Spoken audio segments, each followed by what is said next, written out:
Hello, everyone, and welcome to episode 3 of Helio Insight. Joining us today is Kathleen Maley. She is the VP of Analytics Products over at Experian. And Kathleen, my first question to you is, what the heck are analytics products? Help us understand. It's a great question because I don't think anybody really knows yet. It's one of those terms, if you ask 100 people, you're going to get 100 answers, just like what is analytics or how do you define a data scientist? We're still building this idea. And so for me, it's a particularly exciting time to be in this space. Awesome. So can you give us an example of what an analytics product would be?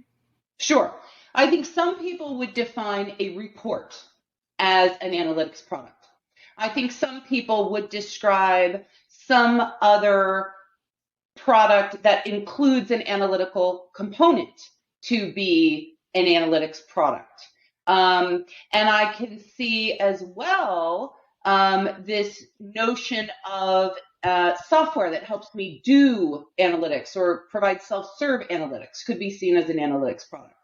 There's a fourth definition that I think is not often considered, and that is this hybrid between what is the software that does something and what is the human intelligence that makes sense of what that software is doing.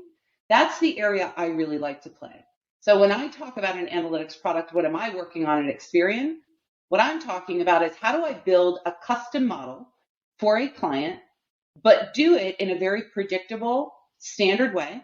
There is still human intelligence required to interpret the outcome, but we've been building these models for decades. I don't have to treat it like it's the first time every time. If I can do that, all of a sudden I can build custom models and deliver them at scale. That is the definition of a product. That's an analytics product. So Kathleen, we'd love to learn just a little bit more about yourself and how you actually ended up leading analytics products at Experian. Wow. I still consider myself an analyst first. I actually had a career before this one. I was a high school math teacher.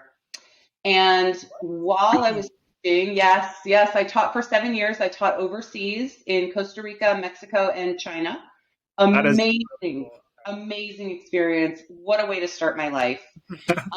For that job in China, I was actually working at a school. My accent is terrible, but it's called Meiguo Shuixiao, which is American school. And I was hired to teach AP statistics. And I literally said in my interview, I never took a stats course. Stats, I believed, was for people who could not do math.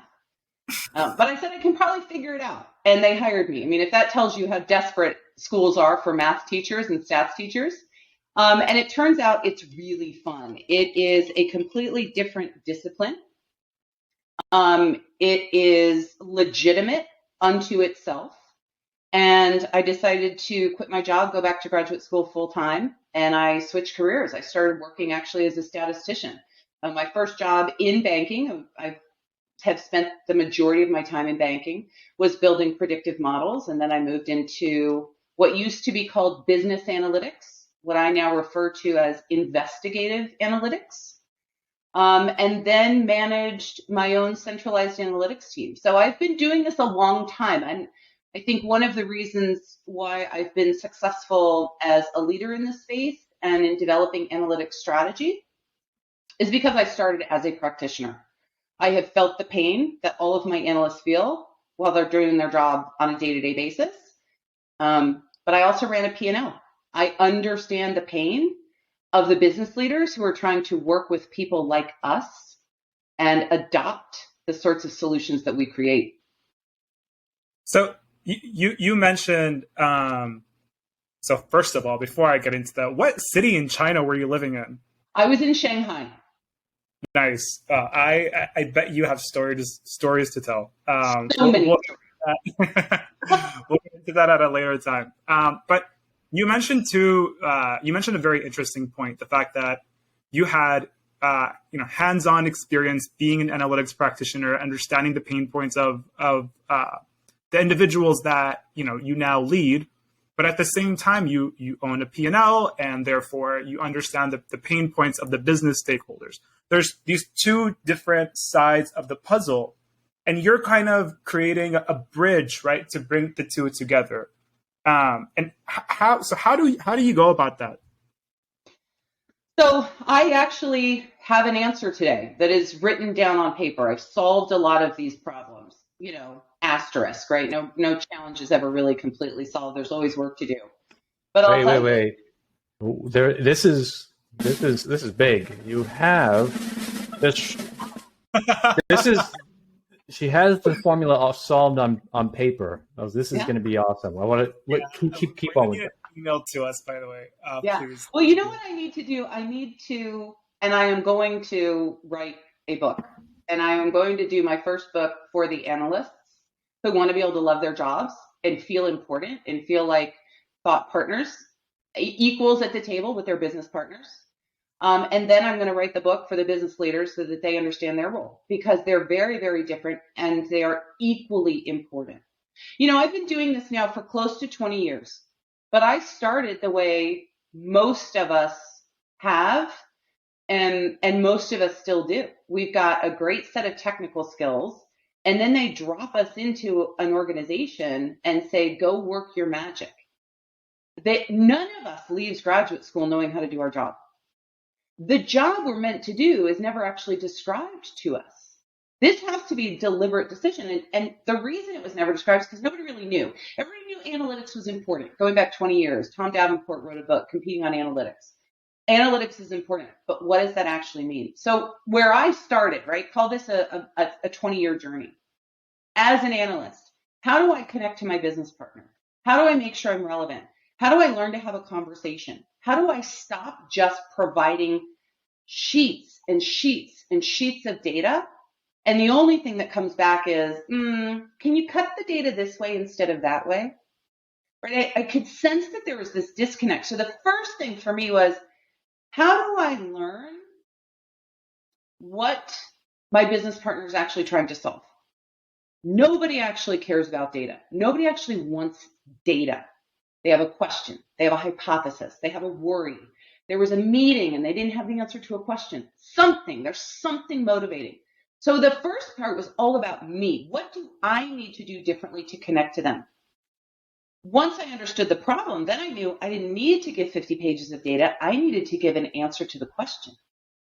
So my analysis should culminate with a one-page answer, period. Now I'm talking more about the investigative analytics, but in business, 80% of what we do is investigative analytics. So there's a place for reporting. We could talk for an hour about that. There's a place for predictive modeling. We could talk for an hour about that. My focus at that time was really around the investigative analytics. But then I started to realize, you know what? I'm giving my business partners these solutions. We're now in a place where we're partners at the table. We're engaging in dialogue. We're engaging in discussion. They're telling me about the problem. My analysts are building the analytical plan so that they can power the business strategy. But the business doesn't really understand yet that if it's an hour's worth of work for me, it's 4 hours for them. How do they actually adopt these solutions? There's been this misconception that if I'm a good enough analyst, I can sit over there in a corner and work by myself really hard and somehow come up with, hundreds of millions of dollars of benefit to the business. Doesn't actually work that way. I can answer your question, but business leader, you still have to make a decision. Are you going to take action or you're not? I can give you a recommendation. I can tell you what it takes from my side. I can work with your team to understand your cost to implement or cost to adopt. But then you have to do that work. You're going to have to rewrite a process. And that's a lot of work. And I think there is this lack of understanding that good analytical solutions are actually part of the business. They are not separate from the business. That is something many are still learning. And so it was first understanding my role, then understanding how do I teach my analysts to be better analysts? How do I redefine the role? Then it was the awareness that, oh my gosh, the reason my business partners don't ask better questions is they're not analysts. They need to talk to me about their business, but then I need to set the expectation that I will not create your solution until you have addressed your business change management that will allow you to adopt it. You can't adopt it, I shouldn't build it. And so it has been this absolute evolution with all of these different pieces and players. And, we have all wanted to work together for a really long time. We've wanted to bridge. We haven't figured out how. And most of us are still flying blind, which for me is very sad. When I was flying blind, I didn't enjoy my job as much, and I sure as hell was not providing as much value to the business. And I want all analysts to wake up every day excited about the impact they're making, knowing that they are hot stuff. They're hot stuff, and their organizations see them as hot stuff because they are truly making an impact in a very meaningful and measurable way. Yeah, I think you made a great point. Nobody wants the data. They don't. Nobody says I need data. They said I need an answer. They have a question. They don't, and they need an answer to that question. But that's the thing. They do say, "Hey, Kathleen, can you get me this data?" I've had to learn how to interpret that statement, right? Because that is what they know how to say, right? And that is okay. That's all they need. When I hear, "Kathleen, can you get me this data?" I hear, "Hey, Kathleen, I'm working on something. I need your help with something." Mm-hmm. And so I can respond, "Help me understand what you're trying to achieve so I can better meet your needs." Right. That is where the conversation begins every time. And that is the mistake many of us have made. Oh, that's they ask for data? Okay. That's a better response too, because otherwise it just becomes then the analytics team just becomes like ticket takers. Like, I need data. Can you pull this data? Not enough deep understanding about what answer you're really trying to solve. What I've kind of seen happen, actually not kind of seen, I've seen it happen so many times, I'm going to say every single company, it's systemic at this point, is that because they don't formally define what they're, or clearly define what they're after, they make you go down rabbit holes. I call them rabbit holes. I don't even know if there's like a term for it, but an analytics rabbit hole where they ask for some data. When the analytics team returns that data, it's, well, this isn't exactly what I'm looking for. Can you also look into X, Y, and Z? It's almost like they're searching for something, but they don't really know what it is. So you go through like 5 or 6 different rounds of analytics rabbit holes. And then all of a sudden what you end up is analysis paralysis, where there's so much data been flying around. Nobody's been able to make a decision. So I do like that natural response that you have is to, before you ask for data, what are we really trying to answer here?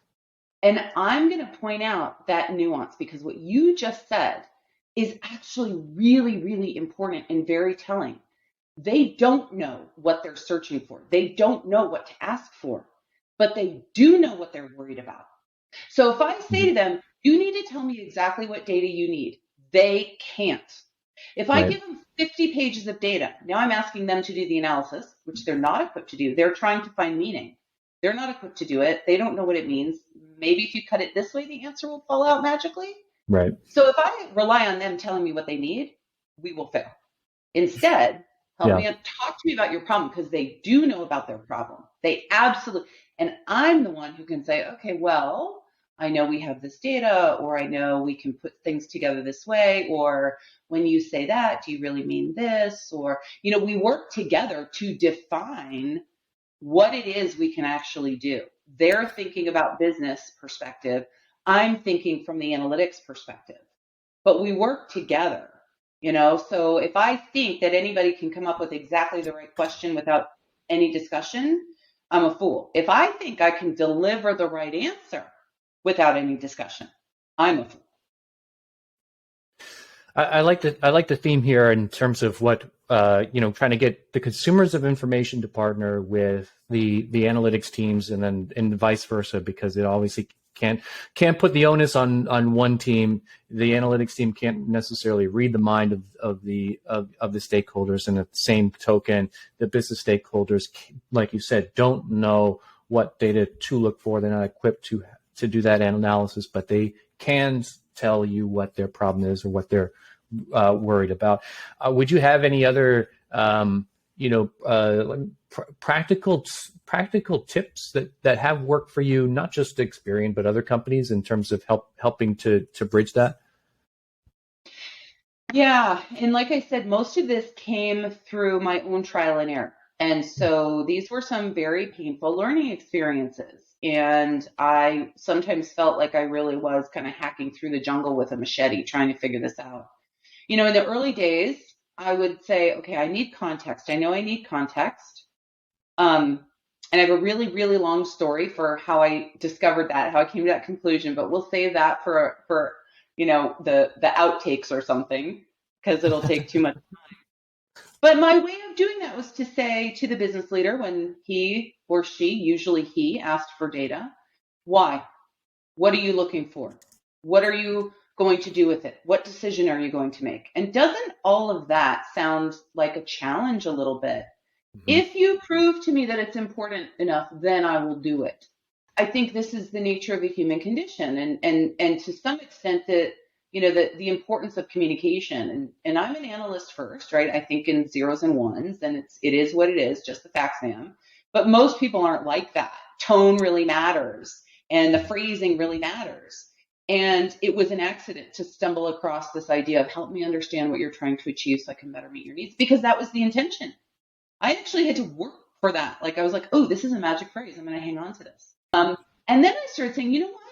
I'm about to change the rules of the game. I just told my analysts, your job isn't what you think it is. You are no longer allowed to provide data. Well, their business partners were 100% used to just getting the data when they asked for it. I had to make that change explicit. I had to go to those business leaders. I had to know them as people first. I had to know who was open for a little bit of experimentation. I had to know who was mostly getting what they wanted, but wanted to take it a step further. I had to really understand the people involved. And then I had to tell them, I'm going to ask my team to do things differently. You and I both know the challenge of handing over the data, then it's not right. You go back and forth 6 times.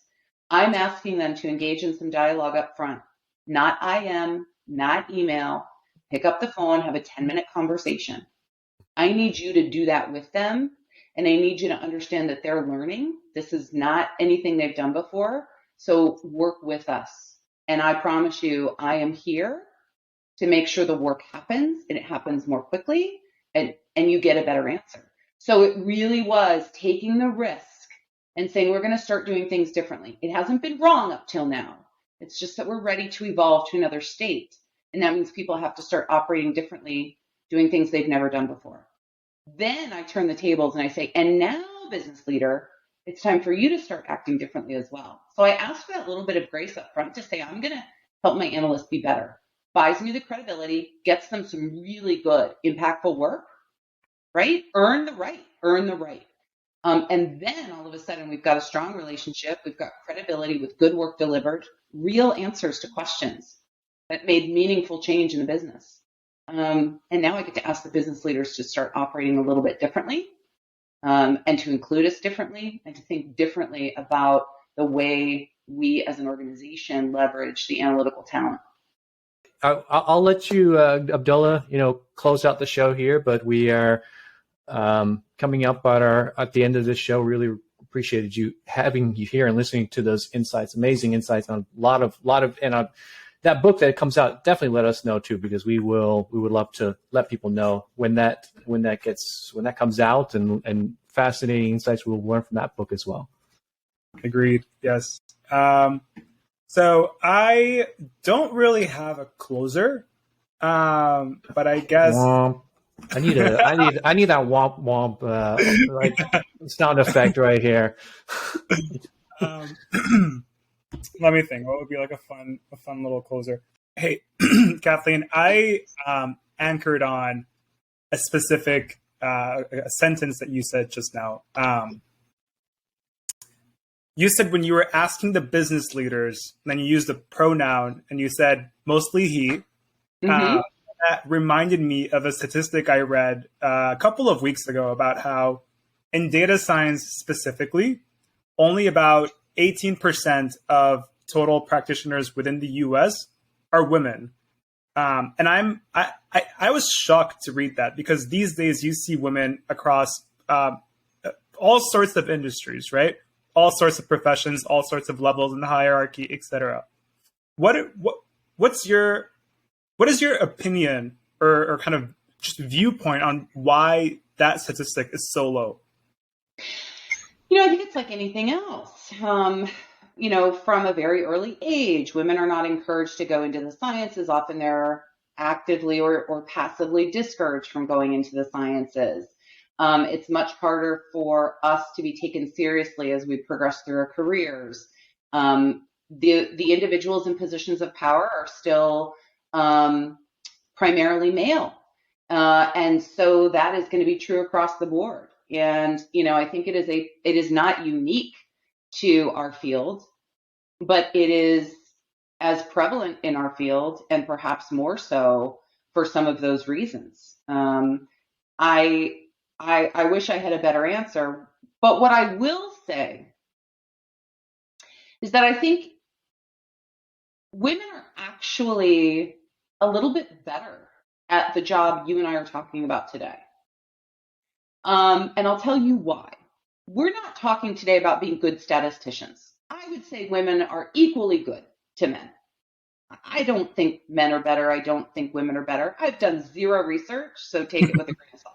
But let's just say we're equally good when it comes to the technical skills. But what we're talking about today aren't the technical skills. What we're talking about today are the social skills. Nope. And the community skills. Women are generally speaking, very generally speaking, socially engineered to accommodate, socially engineered to work on behalf of others, to think about other people's success before their own. That is exactly what a job like this requires. Think about what I laid out. I had to teach my analysts so that they could be more effective, so that they could enjoy their jobs better. I needed to have conversations with my business partners to say, if you let us do it this way, I promise you are going to get a better outcome. Everything is about making the business more successful. An analytics organization is not generally a revenue generating function. It's usually a cost center. And so by definition, the function is working on behalf of others. In many, many organizations, you see this friction between the business and the analytics. And each wants to be in control. Each wants to be in charge. Each wants to be right or smarter or whatever it is. Women feel less inclined to engage in that type of territorial competition. Women are, generally speaking, socially engineered to work on behalf of others. It makes us particularly good. Now, it also means we don't often get credit for it because we make things happen, but we do it quietly because that's how we are encouraged to operate. So we women, we have to choose sort of where we're going to put our energy and what we want to get out of it. But we have the skills. The question is, how do we employ them? It's interesting. You reminded me about the ex-CEO of Pepsi, I believe. She retired a year or two ago, and she mentioned that throughout her career, she had never asked for a promotion or asked for a raise. And I think it's the notion or the psychology of I'm here to support you. I'm here to help you. I'm not asking for things in return because of that. Mm-hmm. But look at her. I mean, she became a CEO of an iconic brand. Yeah. But it is a different path, and it is a different skill, and it is an awareness that I now have that I'm very, very grateful for, because that means I get to operate a little bit differently, operate eyes wide open, and leverage my strengths and understand what the limitations are. I cannot, I'm not given the same set of tools. I'm not allowed in a sense to use the same set of tools. I have to find my own tools and figure out how to employ them. Because it's just a different, it's a different set of rules. The expectations are different, and what people are comfortable with in terms of behavior from a man are still different than what people are comfortable with in terms of behavior from a woman. Well, Kathleen, thank you so much for taking the time out of your schedule to join us on Helio Insights.